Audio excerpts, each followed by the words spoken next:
رسول ہے تو قطعاً حرام ہے رسول کے لیے کہ کسی کو بھی اپنی پشت پر بٹھائے، کسی کو بھی اپنے کاندھے پر بٹھائے۔ کیوں؟ کیونکہ رسول ہے قرآن ناطق، اور ہمارے پاس جو قرآن ہے وہ ہے قرآن صامت۔ نور الہی جب لفظوں میں ڈھلتا ہے تو قرآن بنتا ہے، پیکر بشریت میں ڈھلتا ہے تو معصوم بنتا ہے۔ اللہ کا نور جب لفظوں میں ڈھلا تو قرآن بنا، جب پیکر میں ڈھلا تو علی بنا۔ قرآن میں اور معصوم میں کوئی فرق نہیں، جو اس کا احترام وہ اس کا احترام، جو اس کی عظمت وہ اس کی عظمت، جو قرآن صامت کی عظمت وہ قرآن ناطق کی عظمت، جو قرآن ناطق کا احترام وہ قرآن صامت کا احترام۔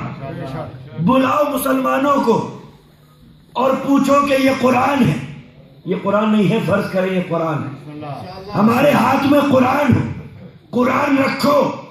اللہ نے اس کا احترام واجب قرار دیا ہے، اور احترام ایسے ہوگا کہ قرآن کے اوپر اپنی کتاب نہیں رکھ سکتے، میگزین نہیں رکھ سکتے، اخبار نہیں رکھ سکتے، ڈکشنری نہیں رکھ سکتے، کتنی حسین فلسفے کی کتاب کیوں نہ ہو، قرآن مجید کے اوپر نہیں رکھی جا سکتی، قرآن مجید کے اوپر پیر نہیں رکھا جا سکتا، قرآن مجید کے اوپر بیٹھا نہیں جا سکتا۔ کیوں؟ قرآن کا احترام واجب ہے، قرآن صامت کا احترام واجب ہے کہ تم کچھ اس کے اوپر رکھ نہیں سکتے، تم بیٹھ نہیں سکتے، تم قدم نہیں رکھ سکتے۔ قرآن کی عظمت کا تقاضا، قرآن کے احترام کا تقاضا، قرآن کی عزت کا تقاضا، قرآن کی تکریم کا تقاضا کہ اس کے اوپر کچھ رکھا نہیں جا سکتا، کوئی بھی کتاب نہیں رکھی جا سکتی، فلسفے کی کتاب نہیں رکھی جا سکتی، شاعری کی کتاب نہیں رکھی جا سکتی۔ عظمت ہے قرآن کی، احترام ہے قرآن کا، تکریم ہے قرآن کی، تو جو اس کی عزت وہ قرآن ناطق کی عزت۔ تو جب اس کے اوپر کوئی کتاب نہیں آ سکتی تو نبی کے اوپر کوئی کیسے آ سکتا ہے؟ کاندھے پر کیسے بیٹھ سکتا ہے؟ پشت پر سوار کیسے ہو سکتا ہے؟ قرآن ناطق کے احترام کا تقاضا، قرآن صامت کے احترام کا تقاضا کہ کوئی کتاب نہیں رکھی جا سکتی، یہی قرآن ناطق کے احترام کا تقاضا کہ کوئی نبی کی پشت پر سوار نہیں ہو سکتا، کوئی کاندھے پر بیٹھ نہیں سکتا۔ ہاں مگر اس صورت میں کہ قرآن کے اوپر قرآن مجید رکھ دیا جائے۔ ماشاءاللہ ماشاءاللہ ماشاءاللہ۔ اگر قرآن کے اوپر قرآن رکھ دیا جائے تو کوئی دقت کی بات نہیں، کوئی پریشانی کی بات نہیں، عزت میں کوئی کمی آنے والی نہیں، احترام میں کوئی کمی آنے والی نہیں۔ اسی لیے نبی نے پشت پر نواسے کو نہیں بٹھایا تھا، یہ نبی کی پشت پر نواسا نہیں تھا، یہ نبوت کی بلندیوں پہ ولایت آ گئی تھی۔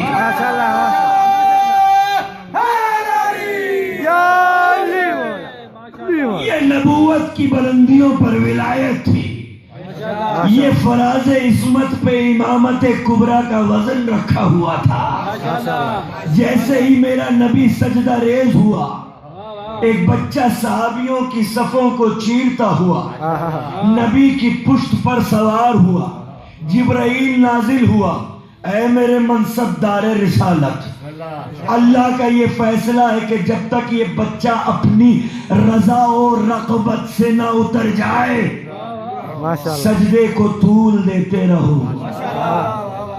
مشیت نے یہ نہیں کہا کہ اے میرے نبی تو نماز پڑھا رہا ہے، بوڑھے بوڑھے صحابی نماز پڑھ رہے ہیں، بیمار صحابی نماز پڑھ رہے ہیں، کہیں ایسا نہ ہو کہ نواسے کی خاطر سجدے کو طول دے دے اور نماز کے احترام میں کوئی کمی آ جائے، سجدوں کی عظمت میں کوئی کمی آ جائے۔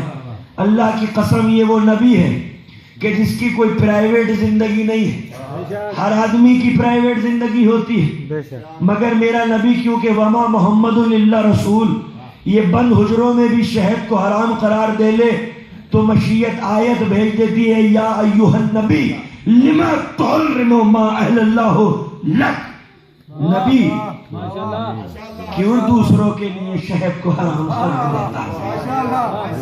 جب اتنی حسین غذا تیرے لیے بنائی تو اس کا استعمال کر، ان لوگوں کا خیال نہ کر، تو شہد کا استعمال کر۔ تنقید کر دی، یا اللہ نبی کو کچھ تو پرائیویٹ زندگی دے، وہ چاہے شہد کھائے چاہے نہ کھائے، اختیار ہے نبی کا، لیکن اللہ نے بتا دیا وما محمد الا رسول، یہ رسول کے علاوہ کچھ اور نہیں ہے۔ اگر یہ بند کمروں میں بھی شہد کو حرام قرار دے دے تو اللہ آیت بھیج دیتا ہے، وہ نبی جو بند حجروں میں شہد کا استعمال نہ کرے، مشیت آیت بھیج دیتی ہے، ہر وقت نظر رکھے ہوئے ہے نبی کیا کر رہا ہے۔ وہ نبی خطبہ دے رہا ہے، تقریر کر رہا ہے، آن ڈیوٹی ہے، نواسا گرا، ممبر چھوڑا، نواسے کو اٹھایا، سینے سے لگایا، کوئی آیت نازل نہیں ہوئی۔ ماشاءاللہ ماشاءاللہ مشیت نے کوئی اعتراض نہیں کیا، کوئی تنقید نہیں کی کہ اے میرے نبی تو ڈیوٹی پر ہے، تو تقریر کر رہا ہے، تو خطبہ دے رہا ہے، کیوں تقریر چھوڑ کر نواسے کو سینے سے لگاتا ہے؟ اے میرے نبی تو ڈیوٹی دے رہا ہے، نماز پڑھا رہا ہے، سجدہ کر رہا ہے، اگر نواسا تیری پشت پر آ کے بیٹھ جاتا ہے تو نواسے کو گرا دے، نماز تمام کر دے۔ سجدوں کی عزت میں چار چاند لگ جائیں گے کہ میرا نبی کتنی بڑی عبادت کا درس دینے کے لیے آیا ہے کہ نواسا بیٹھتا ہے تو نواسے کو گرا دیتا ہے، سجدوں کا احترام کر دیتا ہے۔ ماشاءاللہ ماشاءاللہ ماشاءاللہ وہ نبی کہ جو بند کمروں میں شہد نہیں کھاتا، اللہ آیت بھیج دیتا ہے، وہ سجدوں کو طولانی کر دیتا ہے، آیت نازل نہیں ہوتی۔ ماشاءاللہ وہ آن ڈیوٹی تقریر چھوڑ دیتا ہے، نواسے کو سینے سے لگا لیتا ہے، کوئی آیت نہیں، کوئی تنقید نہیں، کوئی کرٹیسزم نہیں، مشیت کی طرف سے۔ یہ بچہ پشت پر سوار ہوا، جبرائیل نازل ہوا، جب تک یہ بچہ اپنی رضا و رغبت سے نہ اتر جائے سجدے کو طول دیتے رہو۔ نبی کی پیشانی سجدہ ریز رہی اور نبی نے 70 مرتبہ کہا سبحان ربی الاعلی و بحمدہ، سبحان ربی الاعلی و بحمدہ، سبحان ربی الاعلی و بحمدہ۔ اب فیصلہ کرنے لگا، لکھ لیجئے گا اپنے صفحے دل پر، حسین نام نہیں ہے نواسے کا، سجدوں کی آبرو کو حسین کہتے ہیں۔ ماشاءاللہ ماشاءاللہ نعرہ حیدری، سجدوں کی آبرو کو حسین کہتے ہیں، جو خود روح سجدہ ہے، جو خود روح عبادت ہے۔ خدا کی قسم پوری عالمانہ ذمہ داری کے ساتھ ممبر پر بیٹھ کر یہ جملہ کہنے لگا ہوں کہ اگر حسین کی عزت اور تعظیم کسی بھی عبادت سے کم ہوتی تو فرشتے فرشتے فرشتے کبھی بھی ایک درود بھیجتے۔ اللہم صلی علی محمد و آل محمد۔ اگر حسین کی عزت، حسین کی تعظیم، حسین کی تکریم کسی بھی عبادت سے کم ہوتی تو فرشتے کبھی بھی عرش کے مصلی چھوڑ کے فرش پہ نہ آتے، اور اگر آ بھی جاتے تو ترک اولا میں گرفتار ہو جاتے فطرس کی طرح۔ مگر فرشتوں کا عرش کے مصلی چھوڑ دینا اور فرش پہ آ جانا، خدا کی قسم میں نے روایتوں کی کتابوں کو چھان مارا، مجھے کہیں ایسی روایت نظر نہیں آئی کہ فرشتے غرور کر رہے ہوں، فرشتے فخر کر رہے ہوں کہ میں نے تسبیح کی ہے، میں نے قیام کیا ہے، میں نے رکوع کیا ہے، میں نے سجدہ بجا لایا ہے، میں نے تسبیح کی ہے، میں نے ذکر کیا ہے، میں نے تحلیل بجا لائی ہے۔ خدا کی قسم فرشتوں نے کبھی فخر نہیں کیا کہ میں نے قیام کیا، میں نے سجدے کیے، میں نے رکوع بجا لایا، میں نے تسبیح کی، میں نے تحلیل کی، میں نے ذکر کیا۔ خدا کی قسم اگر روایتوں میں نے دیکھا تو فرشتوں نے فخر کیا ہے تو اس بات پہ کیا ہے کہ میں نے سیدہ کے لال کا جھولا جھلایا ہے۔ ماشاءاللہ ماشاءاللہ ماشاءاللہ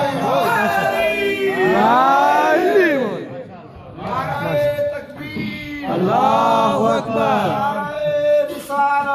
یا رسول اللہ یا علی یا علی اللہم صلی علی محمد و علی محمد. اس میں اور اس میں زیادہ فرق نہیں ہے. اللہم صلی علی محمد. تھوڑا سا اگر پانی گرم ہو جائے.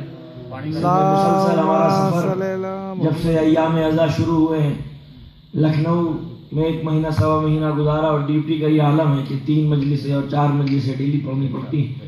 اور خدا کی قسم جب سے محرم شروع ہوا ہے صرف 2 دن کا گیپ بیچ میں ملا ہے جب میں یوروپ آیا 4-5 دن پہلے، ورنہ مسلسل روز جو ہے وہ سفر کرنا اور ڈیوٹی اپنی انجام دینا. ماشاءاللہ تھکان کی وجہ سے جو ہے وہ آواز میں ذوق پیدا ہو جاتا ہے.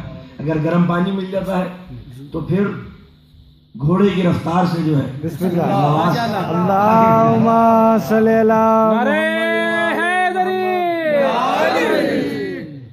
حسین یعنی رسولوں کے معجزوں کا ہنر، بنائے خلقت کونین حرف کن کا اثر، یہ رازداں ازل کا یہ انتہا کی خبر، یہ سوچنا تو عبث ہے کہاں کہاں ہے حسین، ارے جہاں جہاں بھی خدا ہے وہاں وہاں ہے حسین. ماشاءاللہ ماشاءاللہ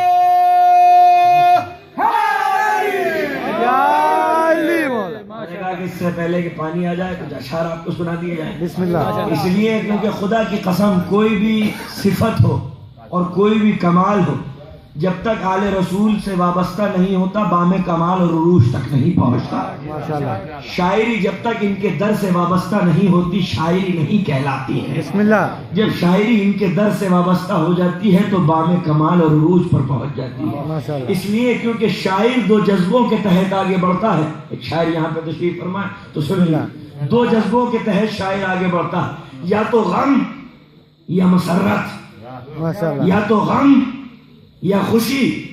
اب اگر شاعر کو ایک ایسا در مل جائے جہاں نہ غم کی حد ہو نہ خوشیوں کی اور مسرتوں کی حد، تو جب غم میں آگے بڑھے تو میر انیس بن گئے، اور جب مسرتوں میں آگے بڑھے تو جوش ملی آبادی بن گئے. ماشاءاللہ. یہ جوش سازی اور انیس سازی اسی در پہ ہوتی ہے. اگر انیس کو یہ در نہ ملتا تو انیس نہ ہوتے 19 ہوتے. ماشاءاللہ. علامہ اقبال جب تک ادھر ادھر رہے ان کی شاعری سن لیجئے آپ. خنجر ہلال کا ہے قوم و نشاں ہمارا، دشت و دشت صحرا بھی نہ چھوڑے ہم نے، بحر ظلمات میں دوڑا دیے گھوڑے ہم نے. بیچارے اقبال کی نظروں میں اسلام کا مفہوم اس کے علاوہ کچھ اور نہ تھا کہ دوڑتے ہوئے گھوڑے، چمکتی ہوئی تلواریں، سجے ہوئے سر، میدان کارزار، میدان رزم. اس کے علاوہ اقبال کی نظروں میں اسلام کا مفہوم کچھ اور نہ تھا کہ چاند خنجر ہلال کا ہے قوم و نشاں ہمارا. اقبال کو چاند بھی خنجر نظر آتا تھا. جو چاند ہوتا ہے نا پتلا سا، بے شک. تو خنجر ہلال کا ہے قوم و نشاں ہمارا. تو اقبال کی نظروں میں اسلام کا مفہوم اس سے پہلے کچھ اور نہ تھا کہ چاند خنجر نظر آتا تھا، میدان میں دوڑتے ہوئے گھوڑے نظر آتے تھے. اسلام سے مراد چمکتی ہوئی تلواریں تھی، برستا ہوا لہو تھا، کٹے ہوئے اور سجے ہوئے سر تھے. اس کے علاوہ اقبال کی نظروں میں اسلام کا مفہوم کچھ اور نہیں تھا. مگر جب اقبال کو اقبال سے یہ در مل گیا، کیسے ملا آپ کو پتا ہے؟ ایران کے ایک بہت بڑے عالم ربانی جن کا نام تھا علامہ ہروی، وہ پنجاب کے اندر آ گئے. آپ حضرات کا تعلق پنجاب سے ہے نا؟ بسم اللہ. آپ کو معلوم ہے کہ پنجاب کے اندر اتنی مولائیت کیوں پائی جاتی ہے؟ بسم اللہ. یہ علامہ ہروی کا اثر ہے. ماشاءاللہ. علامہ ہروی پنجاب کے اندر آ کر مقیم ہوئے اور آپ کے شاگرد خاص تھے. میرا تعلق ہندوستان کے نوگاوا سادات سے ہے. سب سے بڑی ہندوستان کی آبدی سادات ہے، 40,000 آبدی سادات سید اس میں رہتے ہیں. اسی کے پاس ایک اور گاؤں ہے جس کا نام ہے سرسی سادات. علامہ سبطین سرسوی جو آپ کے شاگرد خاص تھے، پنجاب کے اندر تھے. آپ تقریر کرتے تھے فارسی میں اور آپ فوراً اس کا ترجمہ اردو کے اندر اور پنجابی کے اندر فرمایا کرتے تھے. اقبال آئے پنجاب کے اندر، سنا کہ علامہ ہروی آئے ہوئے ہیں. علامہ ہروی سے ملاقات ہوئی. یہ جو گفتگو اور بات اور مکالمہ ہوا ہے اقبال اور علامہ ہروی میں، یہ کشمیر کے اندر ایک کتاب چھپی ہے، میں نے خود پڑھی ہے. اس کے اندر یہ گفتگو چھپی ہے. علامہ اقبال کہتے ہیں, سنیے گا, بڑی خوبصورت گفتگو ہے, کہ علامہ ہیروی نے دلیلوں کی دیواروں کو میرے ارد گرد کھڑا کر دیا, ماشاء اور اللہ دلیلوں کی دیواروں کے درمیان علامہ ہیروی مجھے لے کے چلے. دلیلوں کی دیواروں کے درمیان, یعنی دلیلوں کی دیواریں ادھر ادھر کھڑی کی علامہ ہیروی. اقبال اسے عبور نہیں کر سکتے تھے, ماشاء اللہ نہ پیچھے جا سکتے تھے, نہ دائیں نہ بائیں, صرف آگے جا سکتے تھے. ماشاء اللہ اور علامہ ہیروی مجھے دلیلوں کی دیواروں کے درمیان لے کے چلے, ماشاء اور دیواروں کو ایسے کھڑا کیا کہ وہ ناقابل عبور تھی. ماشاء اللہ اب اقبال کہتا ہے کہ جس در پہ لا کر علامہ ہیروی نے مجھے چھوڑا وہ در اہل بیت تھا. ماشاء اللہ ماشاء اللہ ماشاء اللہ. اب اقبال کی شاعری کا انداز بدل گیا. اس سے پہلے تو اقبال کی نظروں میں اسلام کا جو مفہوم تھا وہ کنجر ہلال کا ہے, قوم و نشاں ہمارا دشت و دشت, صحرا بھی نہ چھوڑے ہم نے بحر ظلمات میں, دوڑا دیے گھوڑے ہم نے. لیکن اب اقبال کی شاعری کا انداز بدل گیا. اب اقبال کہتا ہے جہاں سے پلتی ہے اقبال روح قمر کی, مجھے بھی ملتی ہے روزی اسی قزینے سے, ہمیشہ ورد زبا ہے علی کا نام اقبال, کہ پیاس روح کی بجھتی ہے اسی نگینے سے. ماشاء اللہ ماشاء اللہ.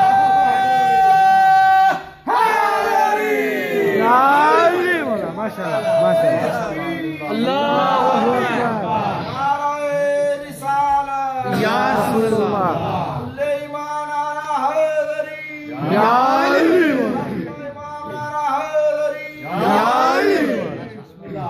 اقبال کی شاعری کا انداز بدل گیا. دل میں ہے مجھ بے عمل کے داغ عشق اہل بیت, دل میں ہے مجھ بے عمل کے داغ عشق اہل بیت, ڈھونڈتا پھرتا ہے ذل پرچھائی, ڈھونڈتا پھرتا ہے ذل دامن حیدر مجھے, حیدر کے دامن کا سایہ مجھے ڈھونڈتا پھرتا ہے کہ کہاں ہے اقبال, تاکہ سایہ کر سکوں ماشاء اللہ آخرت کی دھوپ اور تپش سے بچ جائے اقبال. ماشاء اللہ. دل میں ہے مجھ بے عمل کے داغ عشق اہل بیت, ڈھونڈتا پھرتا ہے ذل دامن حیدر مجھے. ماشاء اللہ. تو اقبال کی شاعری کا انداز بدل گیا. تو میں عرض کر رہا تھا کہ اہل بیت یہ وہ ہیں کہ جو سجدوں کی آبرو ہے, ماشاء اللہ جو سجدوں کی آبرو ہے, جو روح عبادت ہے. اگر حسین کی تعظیم اور عزت کسی بھی عبادت سے کم ہوتی تو فرشتے کبھی بھی عرش کے مصلے چھوڑ کے فرش پہ نہ آتے. فرشتوں نے چھوڑ دیا مصلوں کو اور فرش پہ آ کے سیدہ کے لال کا جھولا جھلانے لگے. یہ اہل بیت نبوت, کہ ان کو گھر والے مت سمجھنا, ان کو نواسے مت سمجھنا, ان کو بیٹی اور داماد مت سمجھنا. یہ وہ ہے جن کی تخلیق ایک نور سے ہوئی ہے. یہ وہ ہے جن کی تخلیق ایک نور سے ہوئی ہے. جب ایک نور سے ہوئی ہے تو پھر سوچوں میں اختلاف نہیں ہوگا, پھر فکروں میں اختلاف نہیں ہوگا. ایسا نہیں ہے کہ ایک کچھ کہے دوسرا کچھ کہے, نہیں, جو پہلا کہے گا وہی دوسرا کہے گا, اور جو دوسرا کہے گا وہی پہلا کہے گا. یہ ہے اہل بیت نبوت کے جن کے ذہن ایک ہے, جن کی سوچ ایک ہے, جن کی فکر ایک ہے, جو ہم ذہن رسول ہیں, ان کا کردار رسول ہے, ہم فکر رسول ہیں, جن کے افکار کے سانچے اللہ نے ایک جیسے ڈالے ہیں. ان کا نام ہے اہل بیت نبوت. آل رسول کا مطلب رسول کی اولاد نہیں. ماشاء اللہ. آل رسول کا مطلب, آل رسول تو ہم ہیں, ہم سادات ہیں, ہم آل رسول ہیں. مگر یہ جو اہل بیت ہیں ان کو صرف اور صرف آل مت سمجھنا, ان کو صرف آل مت سمجھنا. کیوں؟ قرآن کے اندر ایک واقعہ ہے کہ فرعون کے زمانے میں ام موسیٰ پر اللہ نے وحی نازل کی کہ اے موسیٰ کی ماں, فرعون کا زمانہ ہے, لہٰذا تو موسیٰ کو صندوق میں رکھ کر موجوں کے حوالے کر دے. ام موسیٰ نے موسیٰ کو صندوق کے اندر رکھا اور موجوں کے حوالے کر دیا. یہ موجوں کے سہارے آگے بڑھتا رہا, اور آپ کو معلوم ہے یہ صندوق ملا کسے؟ یہ صندوق ملا آل فرعون کو. قرآن میں لکھا ہوا ہے کہ آل فرعون موجود تھے, انہوں نے دیکھا صندوق آ رہا ہے, انہوں نے موسیٰ کو اٹھا لیا. فرعون کسے ملا؟ موسیٰ کسے ملا؟ آل فرعون کو. آل کا مطلب اولاد، آل کا مطلب اولاد. اولاد. فرعون کی اولاد تھی؟ بے شک. نہیں تھی. فرعون کی اولاد نہیں تھی، اسی لیے موسیٰ کو گود لیا تھا، کیونکہ فرعون کی اولاد نہیں تھی. اس لیے کیونکہ جو معصوم کا دشمن ہوتا ہے اس کی اولاد کبھی نہیں ہوتی. ماشاءاللہ.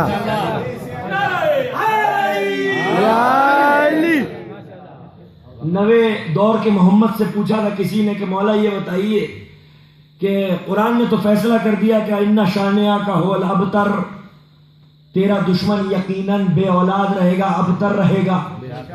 ہم تو دیکھتے ہیں کہ جو علی کے دشمن ان کی اولادیں ہوتی. مولا نے مسکرا کے کہا ہوتے کسی اور کے ہیں، منسوب ان سے ہو جائے. نعرہ حیدری. تو فرعون کے کوئی اولاد نہیں، فرعون کے کوئی بچہ نہیں، لیکن قرآن کہہ رہا ہے آل فرعون. تو اس کا مطلب یہاں پر آل فرعون سے مراد فرعون کی اولاد نہیں، بلکہ جن کی ذہنیت فرعون سے ملتی جلتی ہو، وہ ہے آل فرعون. تو آل رسول جو کہا جا رہا ہے اس کا مطلب صرف اولاد نہیں، بلکہ وہ مقرب ترین ہستیاں کہ جن کی ذہنیت رسول کی ذہنیت سے ملتی جلتی ہو، وہ ہے آل رسول. سنیے مولا فرماتے ہیں جہاں غار ہیرا کی خنکی میں آگ بہار برس رہی تھی، نبوت کے وسیع سینے پر ولایت کا ننھا سا سر رکھا ہوا تھا، دفتن یہ بچہ چونک کر اٹھا. مولا کی عمر 10 برس، رسول کے سینے پر سو رہے غار ہیرا میں. آنکھ کھلی، یا رسول اللہ پہلی وحی مبارک ہو. رسول نے کسی حیرت کا اظہار نہیں کیا. ارے علی تم کیسی باتیں کر رہے ہو، ابھی تو تمہاری عمر 10 برس ہے، تم یہ بھی جانتے ہو کہ میں اللہ کا رسول ہوں، تم یہ بھی جانتے ہو تو یہ کلام الہی ہے، تم یہ بھی جانتے ہو یہ جبرائیل امین ہے. رسول نے کسی حیرت کا اظہار نہیں کیا. نہج البلاغہ کے اندر یہ ہے مولا کے خطبے میں رسول نے مسکرا کے کہا علی انکا تسمع ما اسمع وترى ما ارى ولکنک نبی بعدی ولکنک لعلی خیر. علی تم وہی دیکھتے ہو جو میں دیکھتا ہوں. ماشاءاللہ ماشاءاللہ. علی تم وہی سنتے ہو جو میں سنتا ہوں. ماشاءاللہ. بس فرق یہ ہے کہ تم میرے بعد نبی نہیں ہو بلکہ میرے جانشین ہو. ماشاءاللہ. میرے جانشین ہو. علی نے 10 برس کی عمر میں رسول کو رسول کہہ کے سلام کیا اعلان رسالت سے پہلے. ماشاءاللہ. وہی مبارک ہو. 2 وجوہات ہیں. اگر 10 برس کے علی نے نبی کو نبی کہہ کے سلام کیا اور وہی کی مبارکباد دی تو 2 وجوہات ہیں. یا تو علی خود سے جانتے تھے کہ یہ اللہ کے رسول ہیں، یا پھر کسی بزرگ نے بتایا تھا بیٹا دیکھو یہ اللہ کے رسول ہیں، مگر خاموش ہے، تم بھی خاموش رہنا.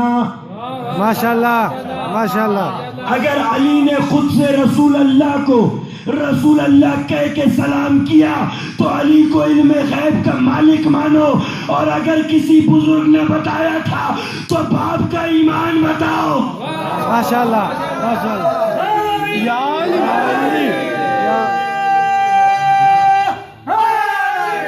یا علی. علی نے 10 برس کی عمر میں اگر رسول اللہ کو رسول اللہ کہہ کے سلام کیا تو علی اگر خود سے جانتے تھے تو علی کو علم غیب کا مالک ماننا پڑے گا. ماشاءاللہ. اور اگر کسی بزرگ نے بتایا تھا تو پھر باپ کا ایمان ثابت کرنا پڑے گا کہ کل ایمان کا باپ ہے تو کیسا ہونا چاہیے. ماشاءاللہ. کل ایمان کا باپ ہے تو کیسا ہونا چاہیے. تو رسول نے حیرت کا اظہار نہیں کیا بلکہ مسکرا کے علی کو دیکھا. تم وہی سنتے ہو جو میں سنتا ہوں، تم وہی دیکھتے ہو جو میں دیکھتا ہوں.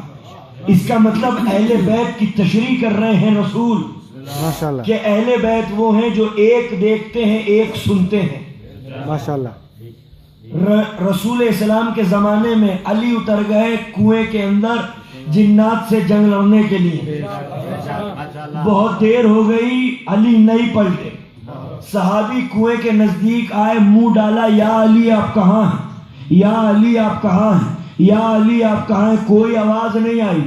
جبرائیل وارد ہوئے, کہا یا رسول اللہ, پروردگار عالم اپنی عزت و جلال کی قسم کھا کے فرماتا ہے کہ جنگ میں ڈوبا ہوا میرے نام کا مجاہد جب تک کسی کی آواز کو نہیں سنے گا, جب تک اس کو کوئی اس کا ہم جنس نہ پکارے.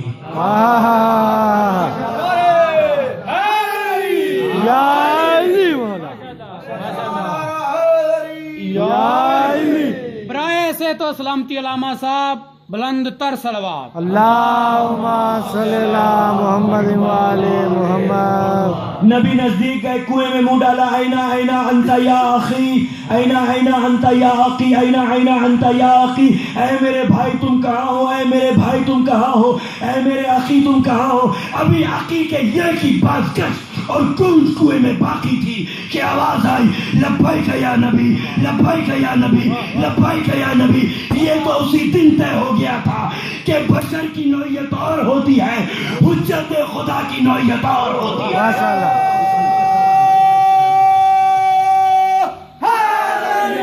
یا علی مولا.